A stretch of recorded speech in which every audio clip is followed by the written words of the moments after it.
चेतन सूद का आप सबको सादर नमस्कार। दोस्तों आज हम सूरज खाना नंबर 9 के बारे में विस्तार से चर्चा करेंगे।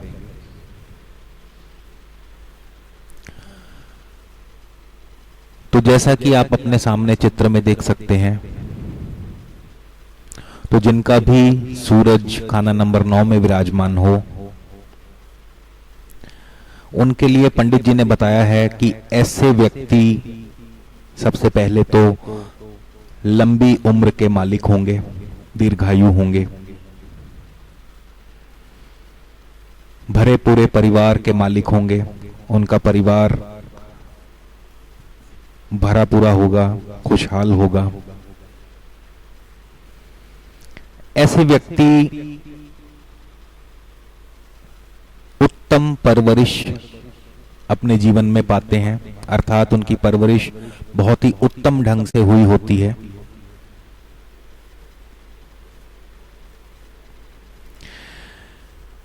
ऐसे व्यक्तियों के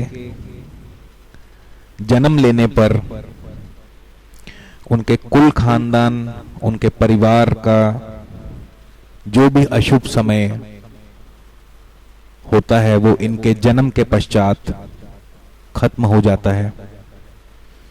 अर्थात ऐसे व्यक्ति अपने परिवार के लिए बहुत भाग्यशाली होते हैं। इनके जन्म पर इनके परिवार की खूब तरक्की होती है, खूब खुशहाली अपने परिवार के लिए लेकर आते हैं।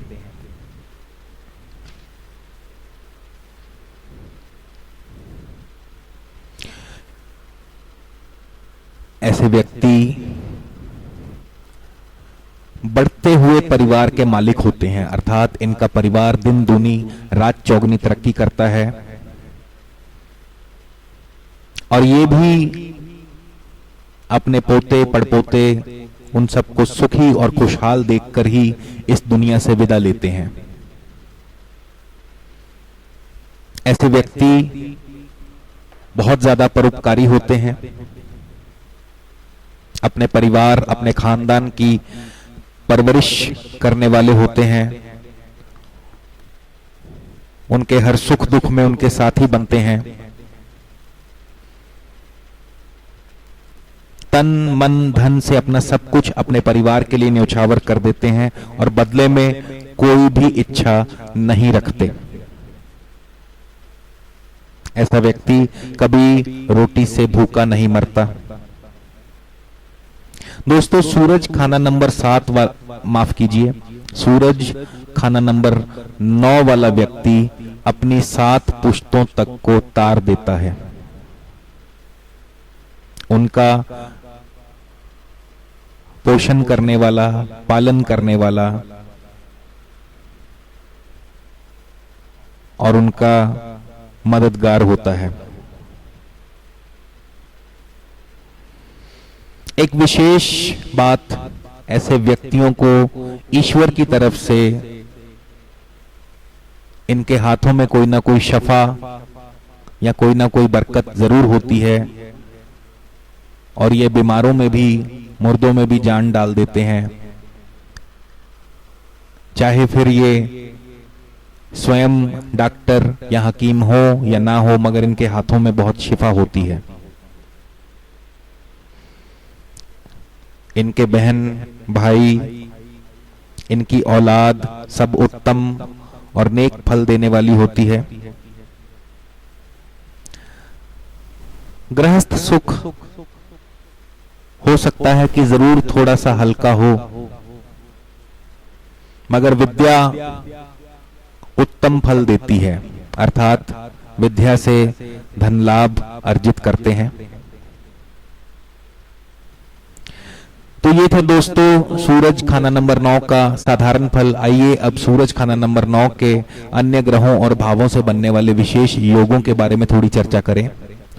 तो जैसा कि आप अपने सामने चित्र में देख सकते हैं कि जब सूरज खाना नंबर 9 में बैठा हो और उसी समय सूरज के मित्र ग्रह बृहस्पति, चंद्र अथवा मंगल खाना नंबर 1, खाना नंबर 3, खाना नंबर 5 या खाना नंबर 9 सूरज के साथ ही आकर के बैठ जाएं, तो दोस्तों ऐसा व्यक्ति अपने जीवन में बहुत तरक्की करता है, बहुत खुशहाली देखता है, उसके परिवार की बरकत होती है, हर प्रकार का सुख अपने जीवन में वो भोग करके इस दुनिया से विदा लेता है।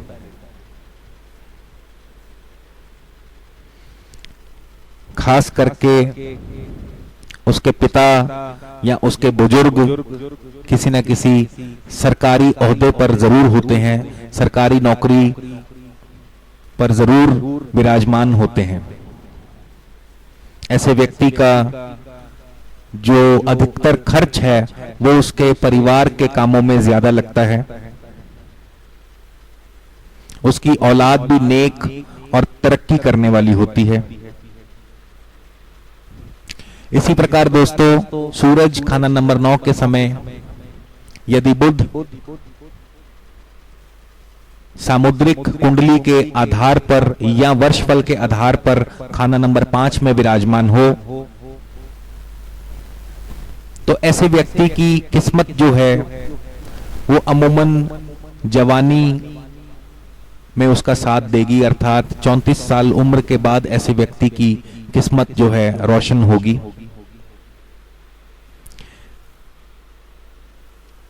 इसी प्रकार दोस्तों सूरज खाना नंबर 9 के समय यदि बुध खाना नंबर 3, खाना नंबर 5 अथवा सूरज के साथ ही खाना नंबर 9 में विराजमान हो तो जैसा कि मैंने आपको बतलाया कि 34 साल तक सूरज का अपना खुद का असर मंदा होगा, अशुभ होगा। ऐसा व्यक्ति 34 साल उम्र तक कोई तरक्की नहीं कर पाएगा। तो ऐसे में दोस्तों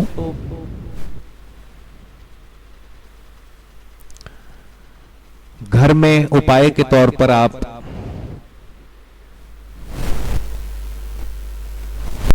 पीतल की गड़बी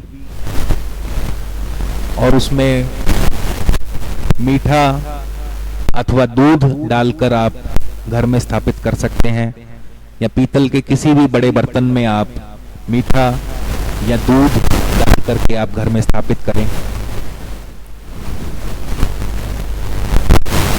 इसी प्रकार सूरज खाना नंबर 9 के समय यदि राहु खाना नंबर 1, खाना नंबर 3 अथवा खाना नंबर 5 में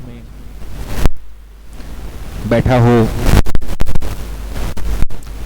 तो ऐसे व्यक्ति जरूरत से ज्यादा गर्म, जरूरत से ज्यादा जोश इनके लिए नुकसानदायक होता है और हद से ज्यादा नरमी भी इनके लिए नुकसानदायक है। ऐसा व्यक्ति अपने धर्म में थोड़ा कच्चा होगा।